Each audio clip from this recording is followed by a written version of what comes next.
Okay, let's get this car ready for the scrapyard.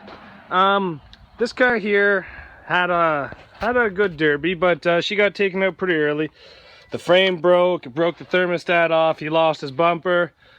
Pretty nasty hit to the passenger side front door, as you can see.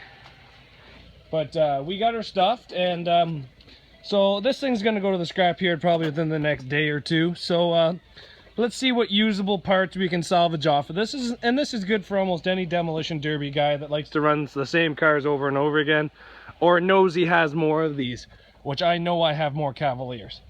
So let's see what parts we can remove off of this. Now, a lot of stuff's already been removed, like a lot of the wiring's been removed, the rad's been removed, all the derby stuff like the cage, the gas tank, the battery, all that stuff's been removed. But let's see what usable parts we can get off of this. Okay, so we got her stripped here.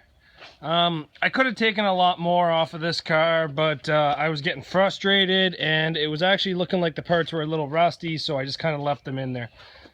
As you can see, the subframe is still in there. I did start taking some of the bolts out, but the bolts did not want to come out, and the subframe didn't look the best.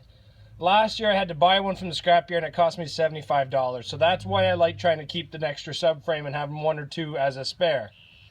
But this one here was just giving me way too hard of a time, and the 375 foot-pounds that this thing's rated for was not doing it. So anyway, so the subframe stayed. Tied it down on the trailer. So what did we get out of this car? Start at the back here. We got the whole rear axle that is not bent. It's always good to have a spare rear axle. All I did was cut the e-brake cables because I don't need e-brake, and I cut the brakes because I don't need brakes on the back end. This one here came out pretty easy. We have a rad fan.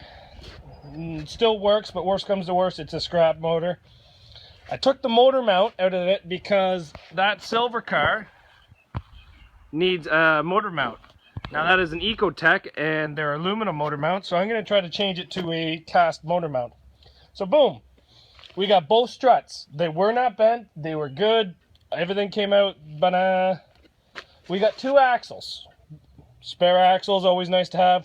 We got a starter, we got an alternator. Now the alternator I'm not going to use in a derby, it's just scrap.